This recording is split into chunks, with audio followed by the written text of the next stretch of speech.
Hello students. तो बात करते हैं, पहले हम वन कॉमन ट्रिक पे बात कर चुके हैं ना। इसका जो सेकंड केस होता है, इसी के अंदर एक पासे की जो दो स्थितियां दी जाती हैं, तो उसके अंदर हम वन कॉमन ट्रिक को बात कर चुके हैं।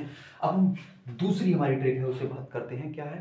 To common trick. यानी कि उस पासे में जब आपको दो स्थितियां दी जा रखी होंगी, तो उसमें कोई ना कोई दो नंबर या दो साइन या दो कुछ भी, जो भी किसी तरीके का साइन बना हो सकता है, नंबर लिखे जा सकते हैं, अल्फाबेट लिखा जा सकते हैं, तो वो दो कॉमन होंगे। कैसे होंगे?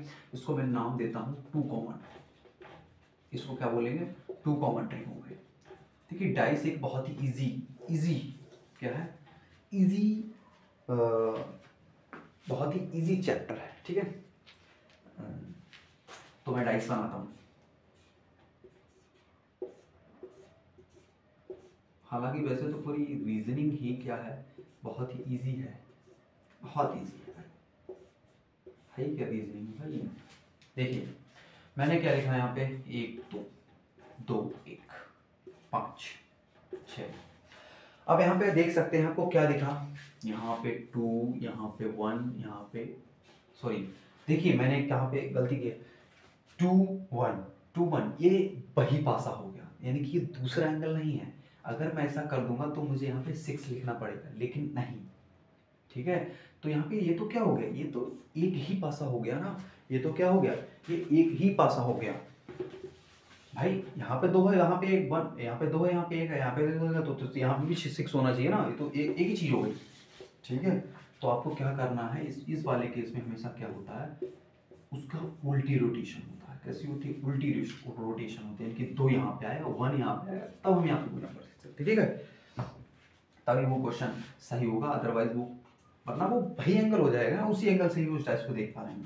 तो यहाँ पे क्या देख सकते हैं, 2 1 2 1, यानी कि क्या है यहाँ पे, ये दो चीजें जो हैं, दो, यानी कि जो दो चीजें जो दिख गई है ना आपको, ये कॉमन है, कॉमन है। इस ट्रिक में हमारे क्या होता है, जो बचे हुए आपके जो टू सरफेस के जो नंबर होते हैं, वो आपस में क्या होते हैं, अपोजिट होते हैं, अपोजिट टू ईच अदर। ये क्या होते हैं, अपोजिट टू ईच अदर, एक दूसरे के विपरीत सतह कहलाएंगे। यानी कि तो यहाँ पे 6 जो हो जाएगा, वो एक दूसरे के विपरीत हो जाएंगे। 5 के विपरीत 6 है, 6 के विपरीत 5 है। बचे हुए जो हमारा क्या है, 1 और 2, वो किसके विपरीत होगा, यानी कि जो बचे हुए नंबर होंगे। डाइस पे क्या है, 1 to 6 है, 1 to 6 नंबर लिखे गए हैं इस पे, 1 to 6 नंबर लिखे गए हैं। तो बचे हुए नंबर कौन से बच गए? बचे गए हमारे 3 और 4, बच गए क्या, 3 और 4।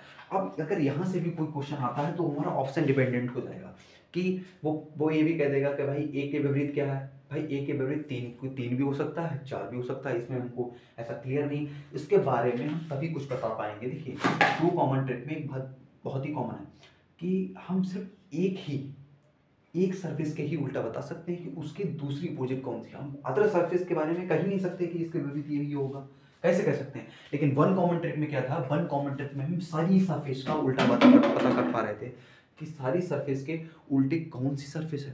यानी कि जो 6 हैं, 6 सरफेस होती है ना एक पासे में, तो उन 6 सरफेस जो होंगी, उन सभी के हम निकाल पा रहे थे कि उसके अपोजिट क्या है। लेकिन टू कॉमन ट्रिक में केवल एक ही सरफेस के उल्टी बता सकते हैं कि कौन सी सरफेस होगी। बात समझ में आ गई आपकी, है ना?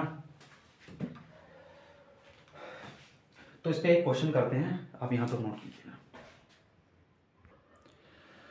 हेलो दोस्तों, तो हम एक क्वेश्चन लिया है, इस पे बात करते हैं, जो कि टू कॉमन बेस्ड है। कौन सा है? टू कॉमन बेस्ड है। टू कॉमन का मतलब क्या है, यहाँ पे 1 4 4 1 क्या है, यानी दो एंगल से हम एक पासे को देख रहे हैं। तो यहाँ पे क्या देख पा रहे हैं, हम क्या देख पा रहे हैं, तो यहाँ पे देख पा रहे हैं कि दो सरफेस जो है कॉमन है। देखिए, एक बात ध्यान रखना है, तो उसमें आपको देख लेना है कि टू कॉमन ट्रिक लगेगी या वन कॉमन ट्रिक लगेगी। ठीक है, तो आपको क्या करना है, यानी कि जो दो सरफेस है, इनको आपस में काट दीजिए। जो बची हुई सरफेस होती है, that is the opposite to the each other, that surface is opposite, यानी कि 2 5 के अपोजिट क्या है, 2 है। अब क्या है, मैंने आपको इससे पहले भी लिखा था कि 1 या 4, मतलब 1 या 4 के विपरीत क्या हो जाएगी, जो बची हुई सरफेस होंगी। बची हुई सरफेस कौन सी हो जाएगी, एक तो 3 हो जाएगी, एक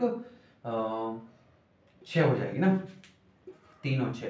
अब बताइए, आप इसमें जरा वीडियो को रोकिए, आप बताइए कि इनमें से कौन सा ऑप्शन सही होगा। मैं आपको कई बार वो एक लाइन भी बता चुका हूँ। ठीक है, वो बहुत ही इंपॉर्टेंट है डाइस की केस में ना। तो आप देखिए 5 के विपरीत 2 है, तो क्या दो सरफेस विपरीत सतह क्या एक बार दिख सकती है? Two opposite surface can not seem together, ठीक है। दो सरफेस जो होती हैं कैन नेवर सीम टुगेदर, तो जो दो सरफेस हो जाएंगी वो कभी भी एक साथ नहीं दिख सकती। काट दीजिए। दो सरफेस कभी भी एक साथ नहीं छिप सकती, यानी कि छिपी हैं जो दो सरफेस आपस में पीछे जो छिप गई है ना, इसके जो पीछे छिप गई है वो तो अपोजिट है, तो यार उनको उनके में एक तो दिखनी चाहिए। हटाओ दो उसको भी। इस पे आते हैं, ये दो सरफेस कैसी हैं, विपरीत हैं, एक साथ ही दिख गई। हटाओ यार इसको, लगाओ। मन में ही क्वेश्चन सॉल्व करना, पेन पेपर का यूज नहीं करना है, मन में। ये मेरे मन में ही हो जाएगा, इसको मन में ही काटो, इसके ये विपरीत हो जाएगा, कौन सा सही है लगाओ, आगे बढ़ो यार। ठीक है, अगली जो हमारा केस है उस पर बात करते हैं अभी। तो अगला जो हमारा केस है उस पर बात करते हैं, वो कि थर्ड केस है। केस नंबर 2 के अंदर ही थर्ड पॉइंट है नो कॉमन, यानी कि जो दो पासे की जब दो स्थितियां दी जाएंगी तो उनमें एक भी कॉमन नहीं होगा। सबसे फर्स्ट केस हमने क्या पढ़ा था, एक कॉमन। दूसरा केस हमने क्या पढ़ा था, दो कॉमन। तीसरा क्या होगा, एक भी कॉमन नहीं हो सकता, बिल्कुल। तो देखिए पढ़ लेते हैं क्या है इसमें, तो भी समझते हैं। ये बहुत इजी है, ये मैं आपको बेसिकली सबसे पहले भी करवा चुका हूँ, जब एक स्थिति दी जाती थी बिल्कुल उसी की तरह ही है ये, ठीक है। ज़्यादा खास इसमें कुछ नहीं। अगर मैं यहाँ पे लिखता हूँ ABD, अगर नंबर A2F है, ठीक है, तो बचे हुए नंबर कौन कौन से बचे हैं, एक तो C बचा है, एक D बचा है, और एक D नहीं, यहाँ पे E बचा है और एक F बचा है। क्या आप देख पा रहे हैं क्या इन दोनों फिगर में कोई कॉमन है? बिल्कुल नहीं है यार। कहाँ कॉमन है बताइए? कोई भी चीज कॉमन नहीं है, तो इसी को हम बोलते हैं नो कॉमन। इसको क्या बोलते हैं? यही केस हमारा जो है नो कॉमन का है, यही केस हमारा किसका है, नो कॉमन का। तो इसमें हम कैसे कहेंगे, ए या बी या डी, इसके विपरीत क्या हो सकता है, इसके विपरीत सी, ई और एफ में से कुछ भी हो सकता है। ये ऑप्शन डिपेंडेंट होगा, आपको जो भी केस उसमें दे रखा होगा आप उस पर आंसर लगाएंगे। जैसे कि समझते हैं, option number A, B, C, D. Option number आपको जो ए दे रखा है वो सी दे दिया, बी दे दिया, क्वेश्चन तो ले लें पहले, अपोजिट टू ए। क्या है अपोजिट टू ए, क्या है? सी लिख दिया, बी लिख दिया, ठीक है, ई लिख दिया, या फिर सी, ई, एफ। बताइए इनमें से कौन सा सही होगा? एक बात बताइए आप, क्या ए के विपरीत सी हो सकता है? क्या तुम 100% श्योर हो क्या ए के विपरीत सी होगा? 100% आप श्योर है नहीं हो? नहीं है, कहीं नहीं सकते भाई। ई भी तो हो सकता है, एफ भी तो हो सकता है, और बी भी तो इसके साथ ही है, नहीं हो सकता भाई। ई 100% श्योर नहीं है, नहीं कह सकते। आप क्या हो जाएगा, ये डी ऑप्शन करेक्ट हो जाएगा। अगर यही क्या, अगर आपको दूसरी तरीके से आपको अगर देता है A option B, B option number D और सी दे दिया ए, अब बताइए इनमें से कौन सा होगा? तो क्या आप बताइए कि क्या ए के अपोजिट बी हो सकता है? नहीं हो सकता क्योंकि इसके साथ ही है। क्या ए के अपोजिट डी हो सकता है? नहीं हो सकता क्योंकि इसके साथ ही है। क्या ए के अपोजिट ए हो सकता है? बिल्कुल नहीं हो सकता। अब हमारी मजबूरी हो गई, हम क्या है, हमको ई चुनना पड़ेगा। भाई 4 ऑप्शन जब परीक्षा में आते हैं, ठीक है, एग्जाम में आते हैं, तो क्या आप एक ही ऑप्शन तो चूज करते हैं? अगर हमने 3 ऑप्शन को किसी भी तरीके से एलिमिनेट कर दिया तो हमारा चौथा ऑप्शन क्या हो जाएगा, करेक्ट हो जाएगा। लेकिन यहाँ पर ई गलत था, लेकिन यहाँ पर ई सही है। ये ऑप्शन पे डिपेंड करेगा ना। तो नो कॉमन जो ट्रिक होती है, या जब पासे की एक स्थिति जो मैंने पहली वीडियो में कराई थी वो होती है, तो वो भी ऑप्शन डिपेंडेंट होगी, वो भी ऑप्शन डिपेंडेंट होगी। अब हमारा जो तीसरा मैं केस लेता हूँ, पूरे डिटेल में बताऊंगा, देखो ठीक।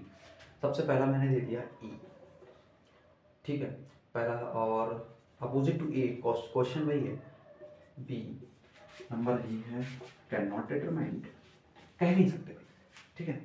तो क्या ए के अपोजिट ई हो सकता है? 100% कैसे कर सकते हैं? नहीं कर सकते, बाद में देखेंगे। ए के अपोजिट ए तो हो ही नहीं सकता। बी, क्या ए के अपोजिट बी हो सकता है? तो इसी के फलक पे है, तो बिल्कुल नहीं हो सकता, हटाइए इसको, ठीक है। Option number D can not determine, हम कह ही नहीं सकते। ए के अपोजिट ई भी हो सकता है, ए के अपोजिट एफ भी हो सकता है, ए के अपोजिट सी भी हो सकता है, तो कुछ भी हो सकता है, तो हम इसमें नहीं कह सकते हैं। ठीक है, तो हम इस तरीके से हमने यहाँ तक केस टू की पूरी बेसिक टू एडवांस हमने पूरा जाना है कि कैसा होता है। डाइस एक बहुत ही अच्छा चैप्टर है, डेली लाइफ से रिलेटेड ही है। अगर आपको वीडियो पसंद आई तो उसको जरूर लाइक करें, चैनल को सब्सक्राइब करना बिल्कुल ना भूलें। तो नमस्कार, जय हिंद।